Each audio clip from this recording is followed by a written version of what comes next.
Hello my friends. The wild boar, also known as the wild hog, is a wild animal that's not native to the United States.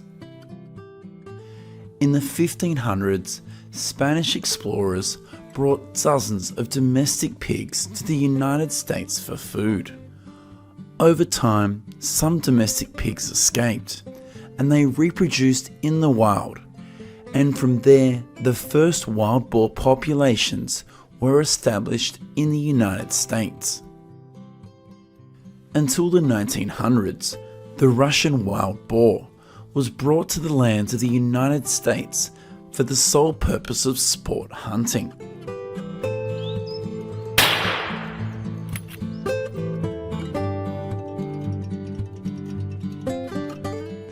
The combination of Russian wild boars and runaway domestic pigs created today's wild boar population in the United States.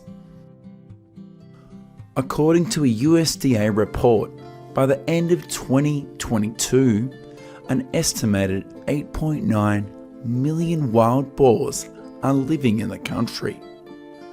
With the ability to reproduce extremely quickly, along with the ability to adapt well to all environmental conditions, this invasive animal has been present in all 35 states of the United States, and its negative effects that they can cause can make the governments and farmers of the United States have very big headaches in trying to find solutions.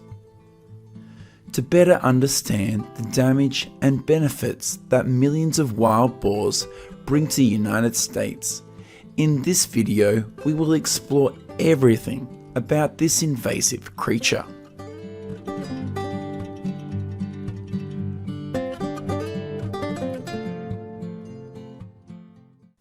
Female wild boars usually start breeding when they reach 6 months old. Even with an abundant food source, calving can take place as soon as the female wild boars are 4 months old. In the United States, each female wild boar usually gives birth to 2 litters per year, and each litter usually produces 7 to 13 young.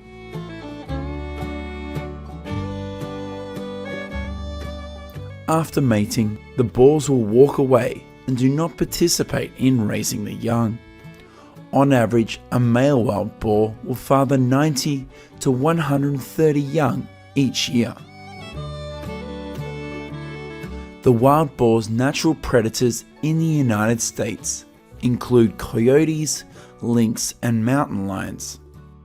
However, the number of wild boars killed by predators accounts for an extremely small percentage. In addition, most predators only hunt young wild boar, so this has not affected the number of wild boar in the United States.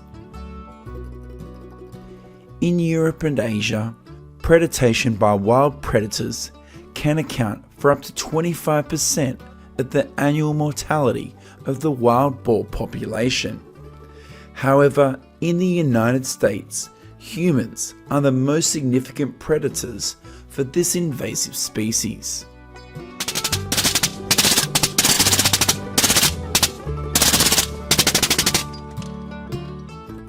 For many years now, Texas has always been the state with the largest number of wild boar in the country. An estimated 3.5 to 4 million wild boars live in the state. According to a report by the Texas Farm Bureau, in recent years the state's crop production has always lost to wild boar around 17%. Some farmers claim that wild boars can sniff out crops as soon as the harvest season is about to begin. Herds of wild boar around farms are regularly hunted and trapped. However, many Texas farmers claim that more wild boars are returning to their fields each month. It is estimated that each year the corn industry in the United States loses about $1.7 billion because of wild boars.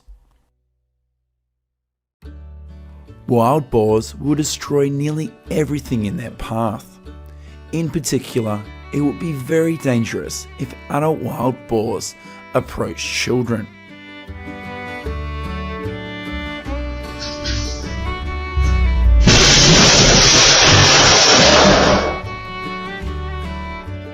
They don't only affect commercial crops. Millions of wild boar in the United States also destroy native plant communities and threaten the food source of Native American wildlife such as deer and turkeys. In addition, wild boars can also be significant predators of eggs and young hatchlings of ground nesting birds, and can even eat the young of some mammals that are small. On agricultural real estate forums in the United States, many real estate brokers have said the first question that customers ask them is whether the land for sale has many wild boars. Wild boar hunting is a popular recreational activity in the United States, especially in areas where the animal is considered invasive and causes significant agricultural damage. In most states in the United States, licensees can hunt wild boar in unlimited numbers and at any time of the year.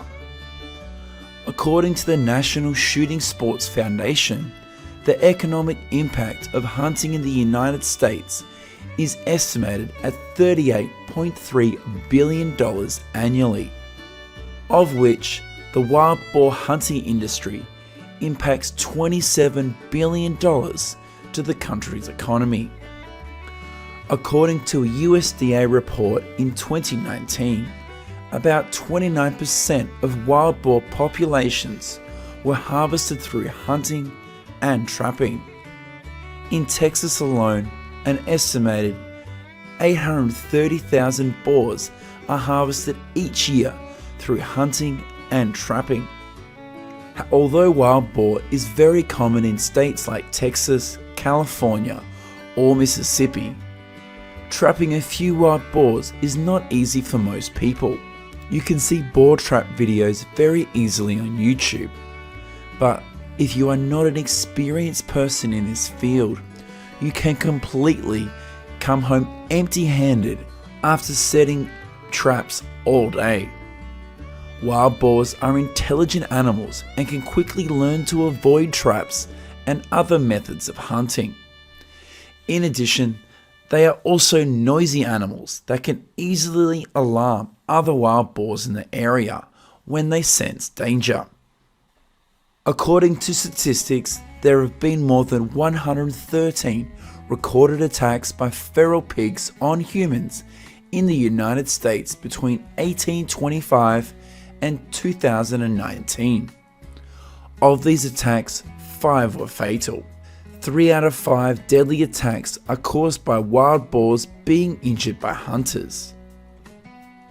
On November 26, 2019, a 59-year-old Texas woman named Christine Rollins was attacked and killed by a herd of feral pigs just steps from their front door of her workplace in Anahuac, Texas. In this video, we've rounded up everything about wild boar in the United States. Of course, there's a lot of interesting information regarding invasive species that we don't know yet. If you have something interesting about wild boar, please let us know in the comments section of this video.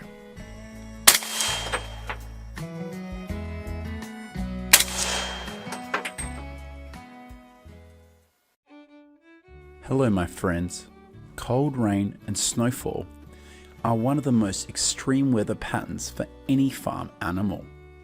If you do not have experience in taking care of animals in this type of weather, it is very easy for dozens or even hundreds of animals to die of cold in livestock farms. With more than 700,000 active animal farms across the country, it is inevitable that millions of farm animals in the United States must face the harsh winter weather.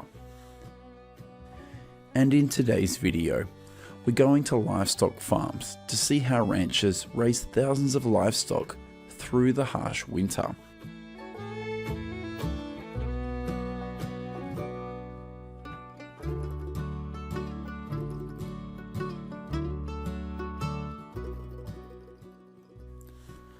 We are currently on a cattle ranch in eastern Colorado that is home to about 170 cattle and calves. At this farm, even 2-week-old calves are herded into the pasture when the outdoor temperature is only about 17 degrees Fahrenheit.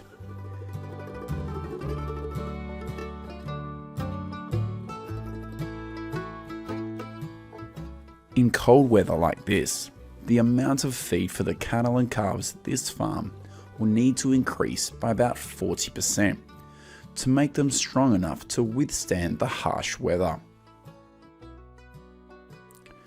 For farms that don't have a lot of land to graze, silage is almost the best choice to help the herd get through the winter, when the ambient temperature drops below 20 degrees Fahrenheit. An adult cow on this farm needs to eat about 90 pounds of silage instead of the usual 55 pounds. This is a cattle ranch in Custer County, Nebraska, home to about 380 cattle and calves. At about 9 a.m. each day, hundreds of cattle here will be herded to the cornfields next to the farm to feed, and the outdoor temperature is now about 23 degrees Fahrenheit. Cattle that are in poor health and have thin coats often feel stressed when a field temperature drops below 15 degrees Fahrenheit. When subjected to cold stress, cattle often change behavior, such as seeking shelter to avoid cold. With good body condition, dry coat, fresh water and good nutrition, the cattle here can completely withstand temperatures below 0 degrees Fahrenheit very well.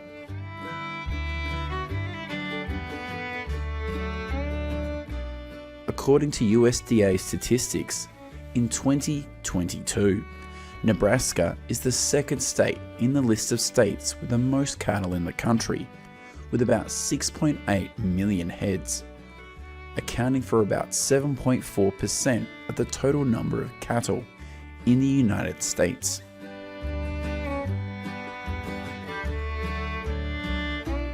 In winter, a thick layer of snow covers the entire pasture area of this farm, and the food used for the hundreds of cattle here is hay and straw.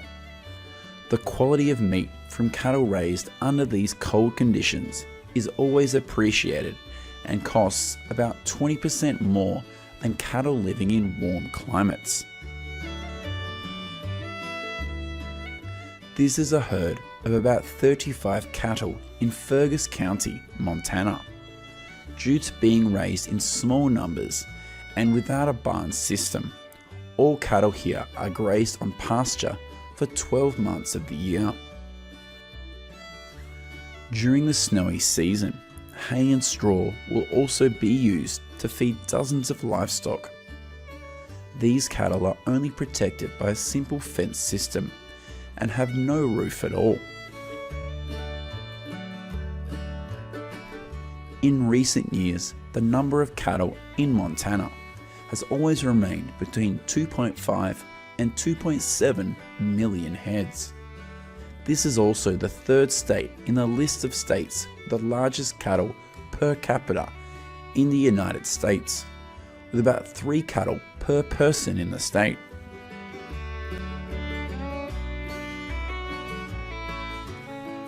The cold winter with snowfall causes many difficulties for livestock farms.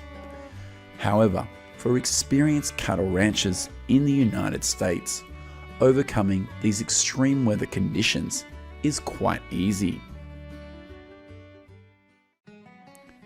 We are currently at a goat farm in Riverside County, Southern California. In winter, the amount of natural grass around this farm only meets about 10% of the amount of food that the goats here need to consume. In order to meet the food requirements of nearly 100 goats, the owner of this farm will cut down branches to make food for the goats. Of course, these goats are also supplemented with other foods such as grain when they return to the barn.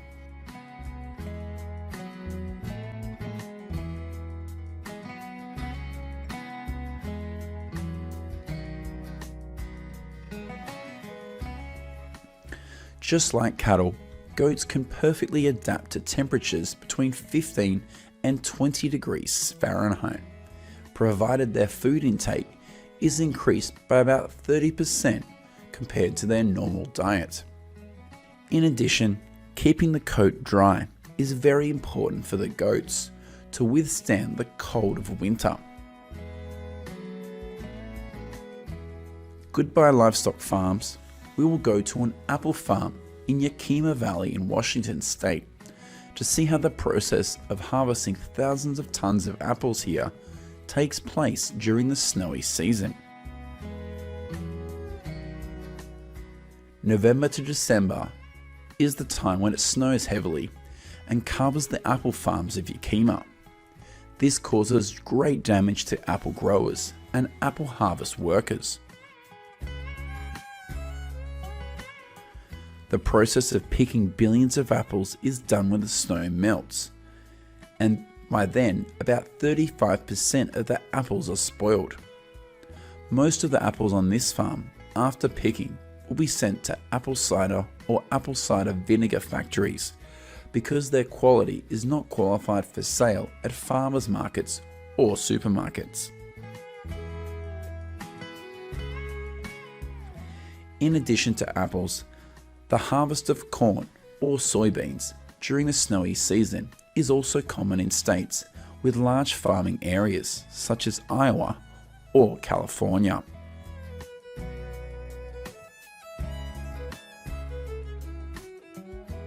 Farm experts say that both corn and soybean crops can be harvested under freezing temperatures and even snowfall. However, this type of weather can easily reduce quality and yield.